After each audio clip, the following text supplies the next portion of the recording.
A webinar participant asks, is assumption testing different from usability testing? And if so, what's the difference? Okay, let's get into this. I've said in the past that assumption testing is often one of the most misunderstood discovery practices. So we can run a usability test to test a usability assumption, and that would make it an assumption test. But not all usability testing is assumption testing. So let me talk through the difference. Most people, when they talk about usability testing, they've done all the design work for a full idea. They have a new solution, a new feature, they've done all the design work, and now they're putting it in front of a customer and doing a full idea usability test, looking for, can they complete a task using the whole solution? That's typically what we call a usability test. That's a very project-based usability test. We're usability testing a whole idea. We're running multiple participants through it. We're looking for how do we improve the design overall.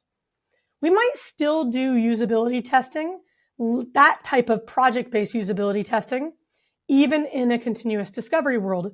We're doing it late in the process, after we've decided what to build, where we need to evaluate the full design. When I talk about assumption testing is happening earlier in the process when we're trying to decide what to build. We're comparing and contrasting multiple solutions. We're looking at so let's say we're building a feature. We're looking at three different features we could build, and we're trying to evaluate which one looks most promising. Each of those features relies on a series of usability assumptions.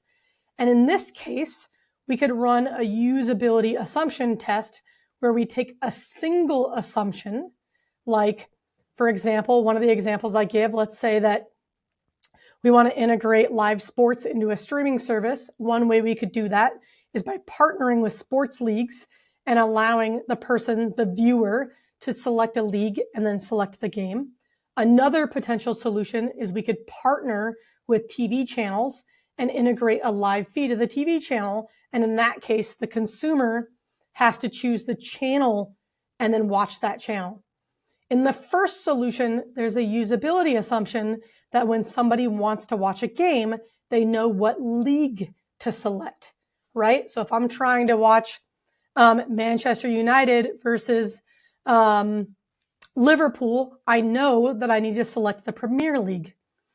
In the second solution, there's an assumption that my viewer will know what channel the game is on, right? So if I'm trying to watch Wednesday night hockey, I need to know that TNT shows Wednesday night hockey.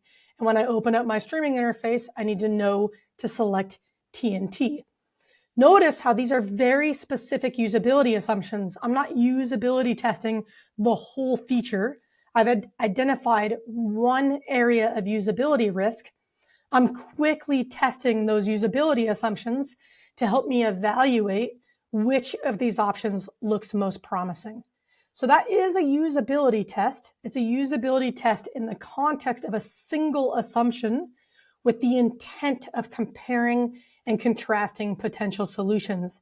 But for most of us, when we talk about usability testing, we tend to refer to this project-based usability test where maybe we've decided to partner with TV channels, we've done all the design work, and now we just want to test the coherence of the design. Do people get it? And we're running more project-based usability testing where we're testing with participants, can they make their way through the whole workflow? That's more project-based usability testing. So similar language, similar ideas, but the scope of work and the intent of the work is different. Hopefully that helps. I'll add a link to my assumption testing guide below as well. So if you want to dig in and learn more about assumption testing, check out that link. If you have experience with using usability tests to test specific usability assumptions, do me a favor, share your experience in the comments so people can get a better idea of what this looks like. Thanks.